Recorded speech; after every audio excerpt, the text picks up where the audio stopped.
G'day fellas, it's about time to rip this bad boy off. Took some time off camera to trim off the excess tape.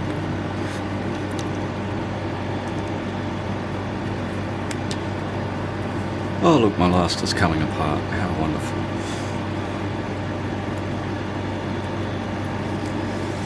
Note to self, have to find better material for last than ABS.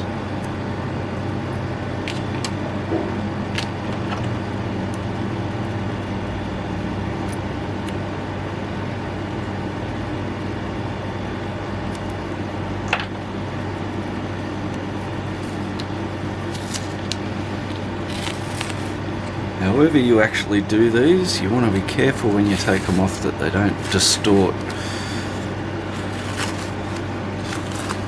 The good thing about ABS is the tape doesn't stick very harshly. You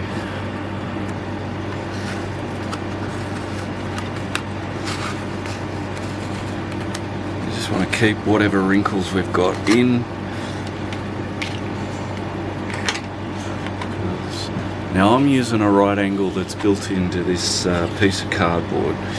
If you don't have that, then you probably want to put a right angle in, because you want to use it as a bit of a guide. You want to put the peak of the heel just sort of on it, and I just hold it there, and then I grab it in the transition from quarter to vamp, and then I swing it down. And I kind of want this to be sort of level, because this represents our feather line, obviously. Things are going to distort too much for it to be relevant beyond this point in the vamp, which is why I grab it here. But in theory, the quarter to the center heel center line should be dead flat, and whatever wrinkles in here are relatively minor.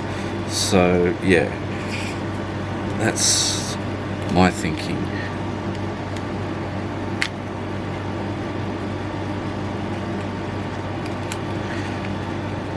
So I want to spread it out a bit. I'm going to get some wrinkles. I just want to try and maintain a smooth shape through here. And that's probably close enough.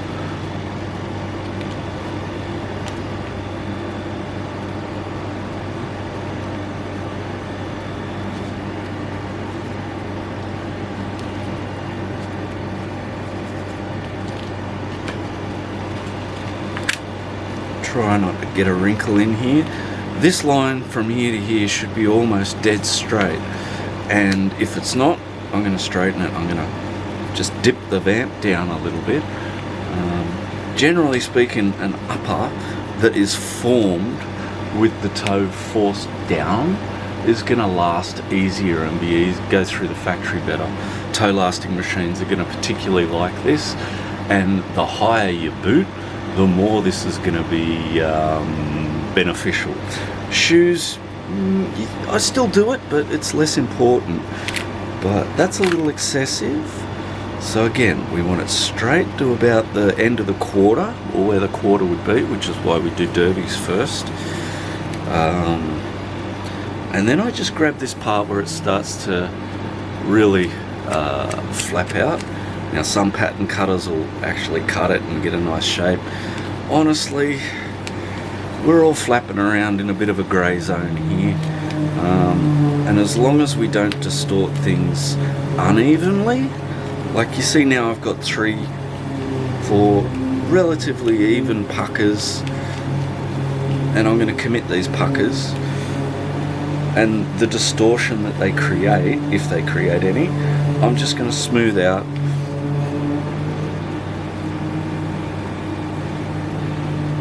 So here we've got the stripe, and if I commit to this pucker here, I'm going to lose some of my design. So I'm going to compromise here and fail miserably.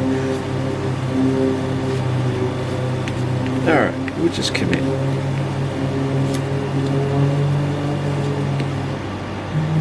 We're having fun.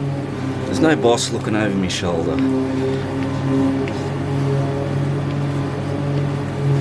If I was in the factory and the boss was looking over my shoulder, yeah, I'd make it look a bit fancy for him.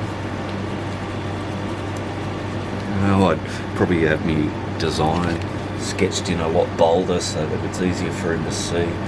I tend to do things really, really faint and then just go over and over and over and over.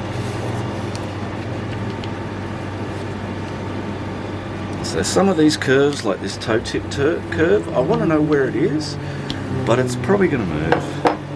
So now that we've got it flat, we can really start to fine tune this design. And I'm doing it less. I'm using the bringback as an accurate guide, but I'm actually going to make it higher. And one of the big difference between the bringbacks is the positioning of this is a lot further back on the originals, and that's probably because the whole design's been in the originals is elongated. So we're just going to take a measurement. So that's the height of this one. And once again, because this has probably moved all over the shop, I'm going to throw down the outside of this. I'm going to find where that went originally. It went there. It's a bit high and forward, so we'll just tilt it. And I love it when things work, because if you can see, the pump chamber has center marks here, and they line up perfectly with my last, which is with my form, which is hopefully a good sign. Now I'm just going to add a couple of mil for the lining and the sponge, and then I'm going to lock that in. That is going to be my start and finish point for my back line, because we have to do a combination of things to accommodate for the pump. What I'm going to do is put the top line of the pump in. Unfortunately, this pump really demands a different shape than what would be ideal for this shoe, but we can jigger it a little bit. We can cut these top tags off. I'm going to make it so this is removable,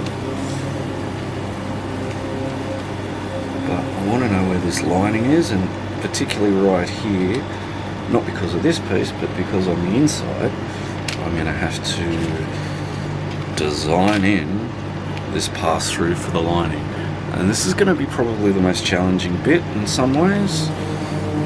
The rest is just following standard things. The pump acts basically as a puff. It's essentially a big thick piece of sponge, or at least you can think about it in pattern cutting terms in the same way. Alright, so that's one down. Let's get the other one down and we'll start actually cleaning this sketch up.